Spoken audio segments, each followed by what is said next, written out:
Like, well, when they undergo surgery like circumcision or tooth extraction, then they can bleed profusely after surgery. Today, the battle against hemophilia continues.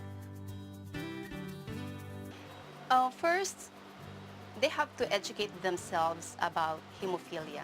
Because if you know the disease and if you know what to do and what not to do, so if you are um, well informed of the disease, para kang empowered. What are the symptoms of hemophilia? What can you do to avoid complications associated with hemophilia? All these and more tonight on MedTalk. Joining us tonight is Dr. Edwin V. Rodriguez, a pediatric hematologist of the UST Hospital and Associate Professor of the UST Faculty of Medicine and Surgery. Also joining us is Dr. Amurao-Abiera, Pediatric Hematology-Oncology of the Cardinal Santos Medical Center and Secretary of the Philippine Society of Hematology and Blood Transfusion. You may join the discussion by calling our hotline at 548-4678. Good evening, doctors. Welcome to the show. Good evening, Hi, good Angel. evening. Tonight we'll be talking about hemophilia.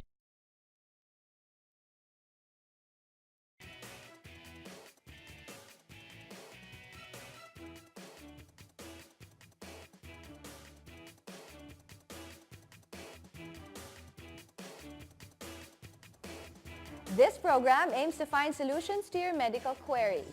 It seeks answers to common health problems that have been hounding you. We will help you out in finding answers to your medical concerns. I'm Angel Jacob and this is MedTalk, your weekly on-air health consultation here on the Solar News Channel.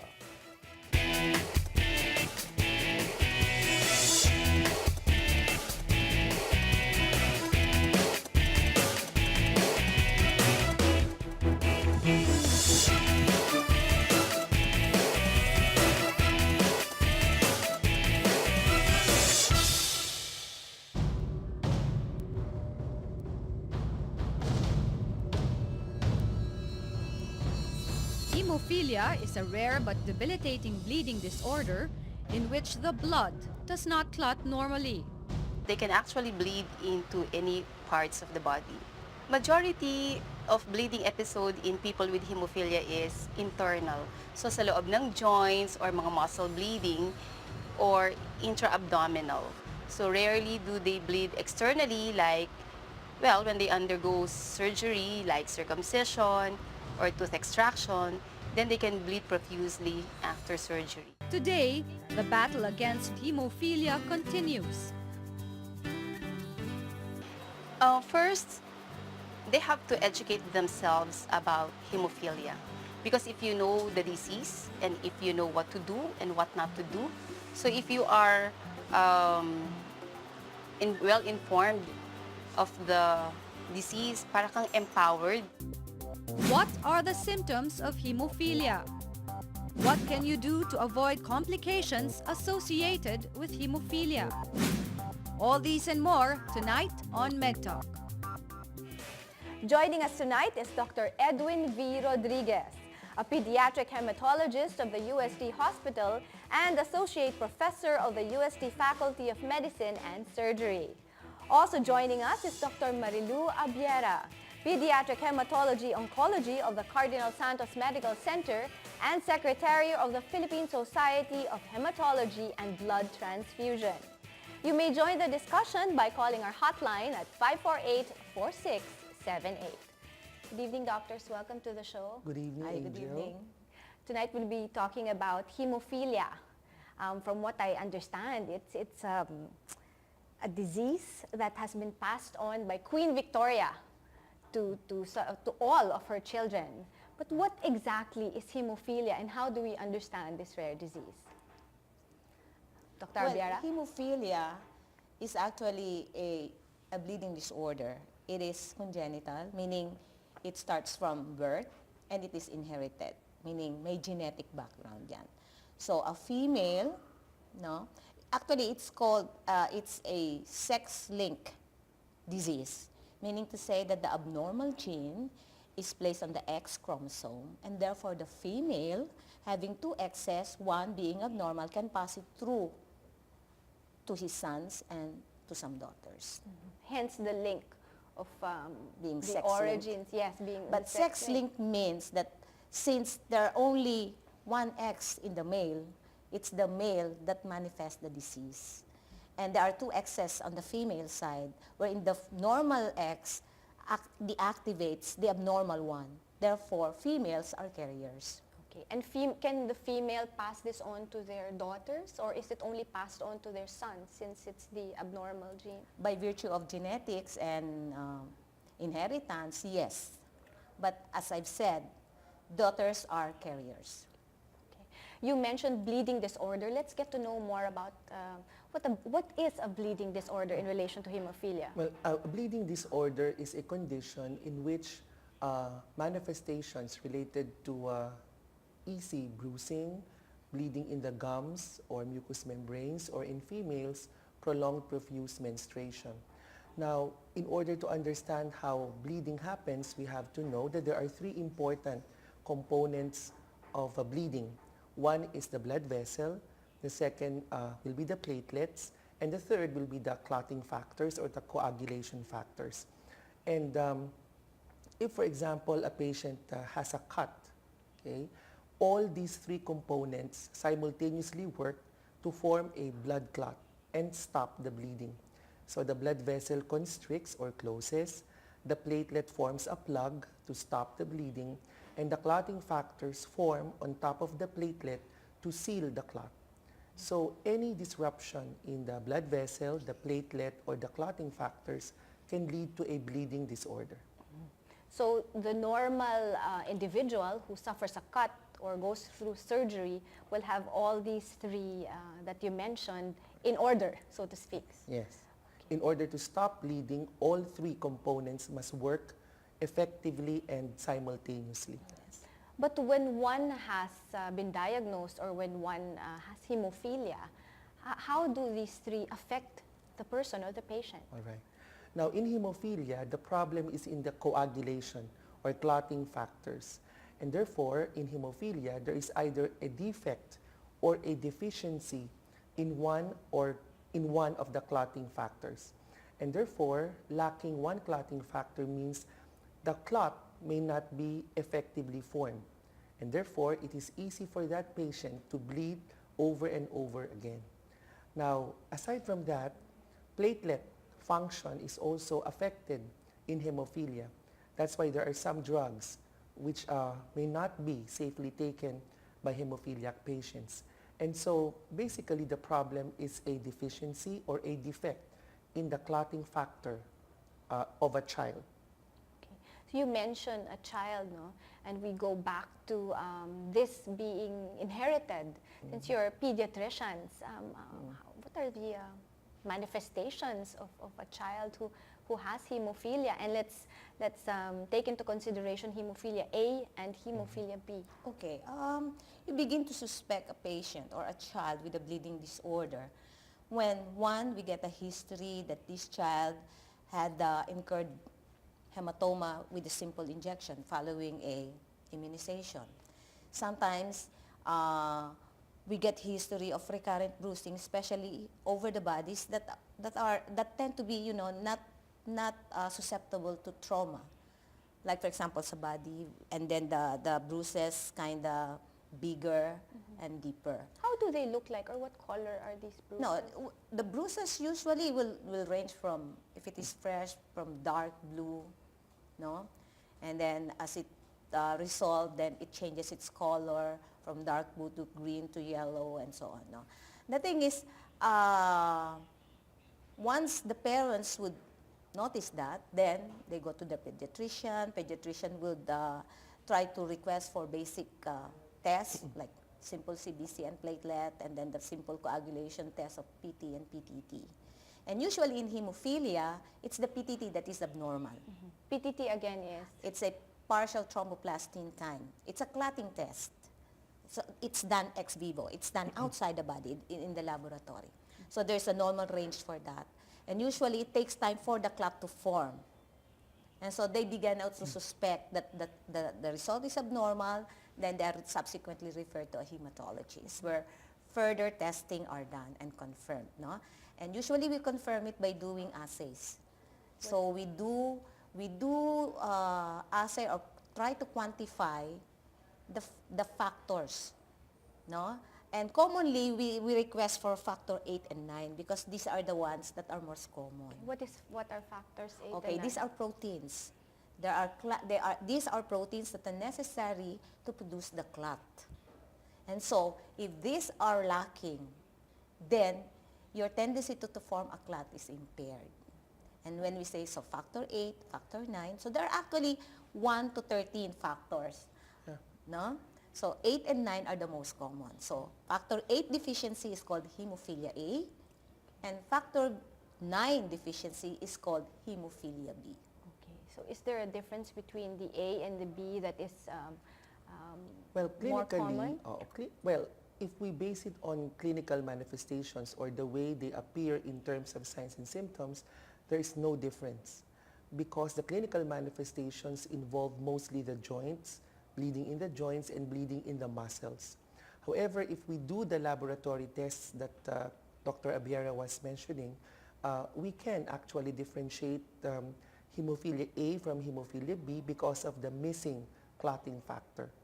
And may I just add that it is common for pediatricians to be the gatekeepers of hemophilia because once an infant becomes mobile, they start to crawl or creep or walk, and bleeding happens mostly in the joints or muscles, then they can be immediately suspected of having a bleeding problem. And one of them is hemophilia. Now, there are also other situations where you can accidentally discover hemophilia during dental procedures, tooth extraction, and for males, circumcision. So these situations which you think are so common can become occasions where you discover a bleeding problem because of the unusually prolonged bleeding episodes in these patients. We'll go back to talking more about hemophilia, but we have a caller on the line, doctors. Joanna Santos. Hi, Joanna. Hi, Hazel. Hi. Please go ahead with your question for our doctors. Okay, can you possibly acquire hemophilia as an adult or is it only inherited? Thank you, Joanna. Doctors? Actually, hemophilia can be both acquired and inherited. The acquired form is more common among adults, and usually it's associated with an immunologic disorder like, for example, SLE.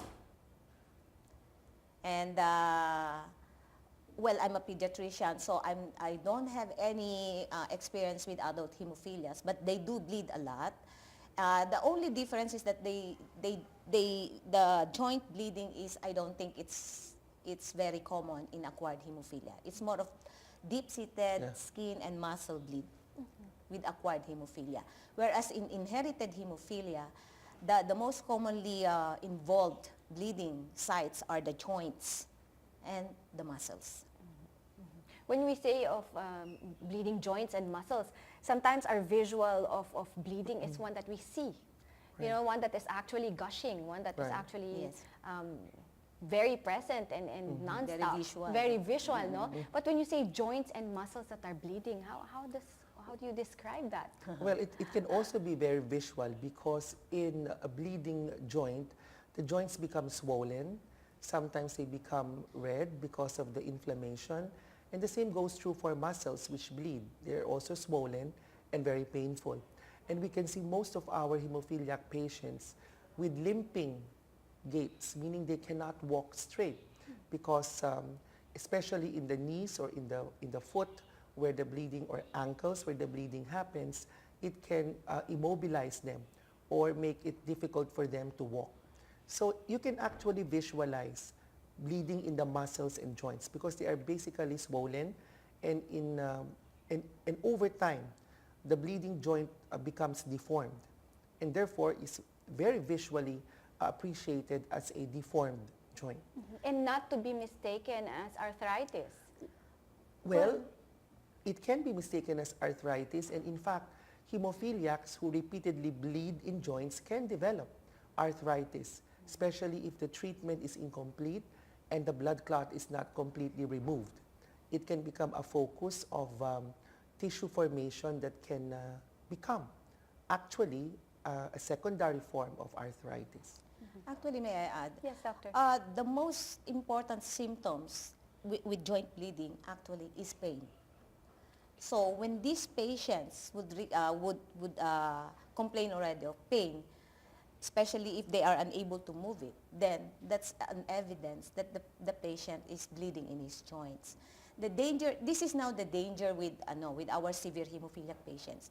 The recurrent bleeding can destroy actually the cartilages, the bones in the joints. And therefore, if the bones are destroyed and damaged, then this may lead to disabilities. So does hemophilia mimic other bleeding disorders? Yes. Yeah. What are these bleeding disorders that mimic Well, hemophilia? the most common will be another inherited or congenital bleeding disorder, which is the most common benign bleeding disorder, and that is von Willebrand's disease.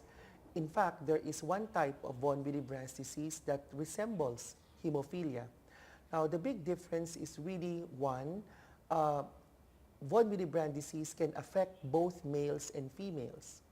And two, the missing clotting factor is also a protein, but it is called von Willebrand factor. And von Willebrand factor is a carrier protein of factor 8. That's why it's not impossible to mistake one from the other. Over the other. However, von Willebrand factor also attaches to platelets, and so it can look like a bleeding disorder that is due to a platelet problem. And one more thing common about von Willebrand's disease is that there is a positive family history, meaning brothers, sisters, parents, aunts, uncles may also have a similar bleeding problem. And the bleeding is mostly in the skin, so nose bleeding, easy bruising, and in the mucous membranes. So gum bleeding, nose bleeding, and in females, prolonged profuse menstruation. So this is common, or this is Oh, yes. manifested in both the Males and females. males and females and children and adults. Right. Actually, they said that von Willebrand's disease is even more common than hemophilia. But locally, we diagnose more hemophiliacs than von Willebrand. Well, doctors will talk more about von Willebrand and more about hemophilia when MedTalk returns.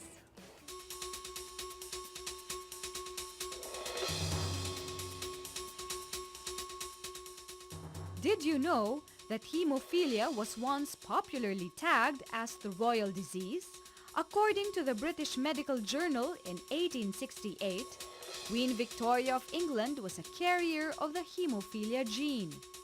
She later on passed the disease to several royal family members, including her 8th child, Leopold, who suffered from frequent hemorrhages.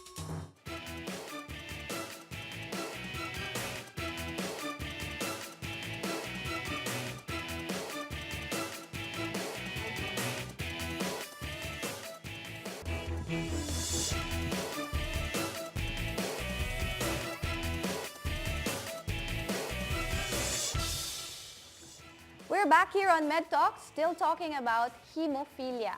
So doctors, before the break, we were differentiating between hemophilia and von Von Willebrand's Willebrand's disease. disease.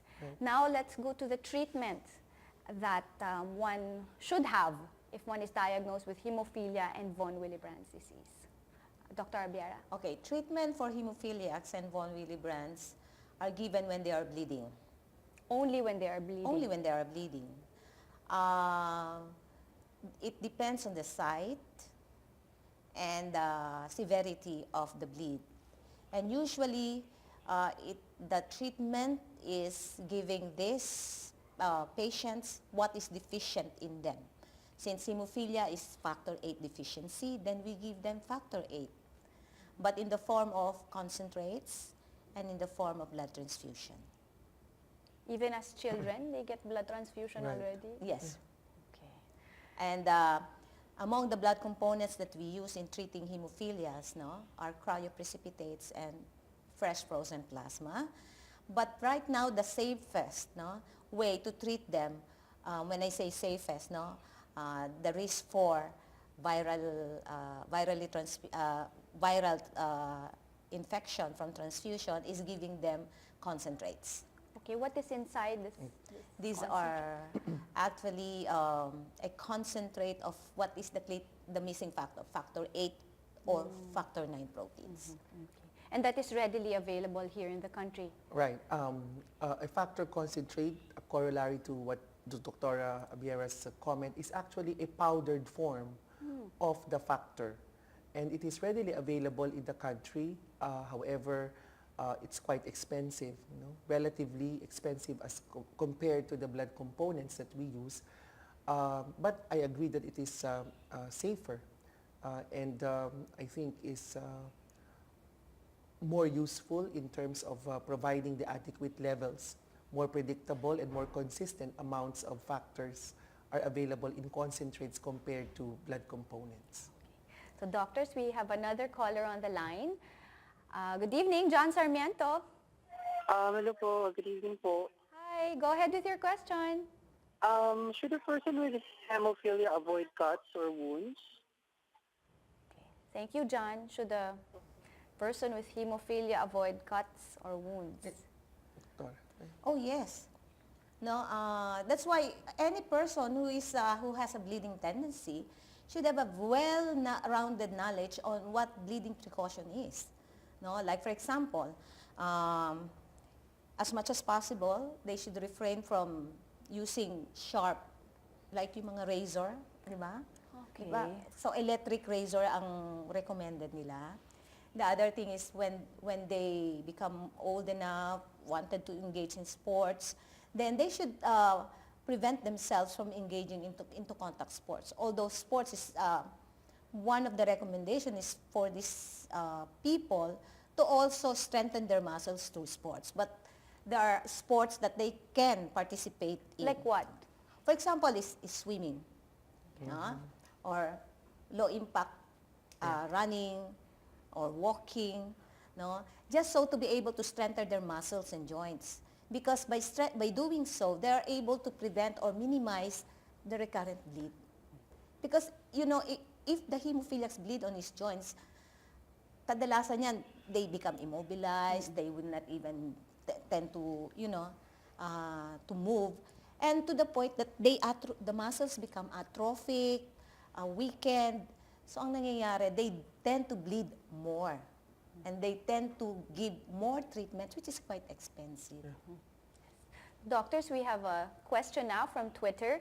Should I send my child to a special school if he has hemophilia? Dr. Rodriguez? Well, I don't know if there's a special school for hemophilia in the first place.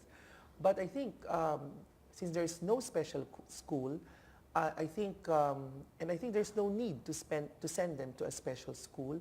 We try as much as possible to make them live normal lives with, of course, the advice that they avoid extremely physical activities or contact sports that can provoke bleeding. But we advise that for their psychological well-being as well, that we try to maintain normalcy in their lives and try to make them live and grow up as normal as any other male child or adolescent. So there's no need to send to a special school. Okay. Doctors from Facebook, what pain relievers or medicines should I avoid if I have hemophilia? Usually the medicines that would affect the platelet. Because, like for example, your ibuprofen. What happens to the platelet when these No, because medicines are taken? with these drugs like aspirins, ibuprofen and NSAIDs, these somehow impair the ability of the platelets function. And therefore, on top of a clotting factor problem, and then you further impair the platelet, then you might exacerbate the bleeding. So aside from what has been mentioned already, what other medicines should one avoid? Anti-arthritic, no? Yeah. Anti-inflammatory. Yeah, most of them NSAIDs. belong to the non-steroidal anti-inflammatory drugs. And as was mentioned by Doctora, it can actually handicap 2 of the 3 components of the bleeding disorder and therefore make the bleeding worse. That's why we try to avoid them. And we cannot, one who has been diagnosed with hemophilia cannot avoid but get treatment. Right. And one would want to know how much it would cost and what type of procedure should one go through? Well, for the cost, factor 8 concentrate is available. However, we administer it depending on the weight of the child and depending on the site of the bleeding. There are some areas which require higher replacement levels, especially if they bleed in the brain, head and neck, in the kidneys or in their iliopsoas muscles. And there are some areas of bleeding where the replacement is minimal, like say in the joints or say in the gums. And therefore, the amount becomes higher as the child becomes heavier and as the site becomes more dangerous. And so if we can compute, say for a 10-kilogram child who has a bleeding in his, say, right knee, he would require at least 30% factor 8 correction if he's hemophilia A. So that means that he may require initially 1 vial of factor concentrate, no? And the amount may range from 250 to 300 units. Now, this would cost around 4,000 to 5,000. So for the first dose is 5,000, and then you repeat it every 8 to 12 hours until the bleeding stops. So from that alone, no, for a very small child with a very minimal bleed, you can easily spend, say, 30,000 in 3 days treatment. Now, as he becomes heavier, you could just imagine how much it would cost. And if the bleeding is in a dangerous site, it will also triple or quadruple the cost. Now, in terms of blood replacement or blood component treatment, 1 bag requires screening. It's actually the screening that we pay, not the blood itself, because blood is never sold, it's for free. So the screening for the blood-borne diseases may cost around 1,500 to 1,800 pesos per bag. And for the same child, he may require at least 2 units. And so that will be almost the same as the factor concentrate. And of course, the safety is in favor of the factor concentrate because of the quality preparation and the techniques used to obtain them. And in fact, blood component therapy becomes more expensive because we need to factor the hidden cost, like parents being absent from work. That, of course, entails cost. So at the end of the day, I think blood component treatment can be actually more expensive than factor replacement treatment. So both of them are costly, and both of them can drain the finances of the parents of children with hemophilia. Since we're talking about children and you're both pediatricians, is the screening, newborn screening, does it include hemophilia already so we can avoid spending this much? No, it's not, no. I don't know whether it can be really detected by a newborn screen. Because as I've said, that the screening is based on a clotting test. Okay, so as infants, as newborns. And usually the newborn screen is you put it on a filter, on a special paper, no? And how can we diagnose it or screen it if we don't perform clotting test? Okay.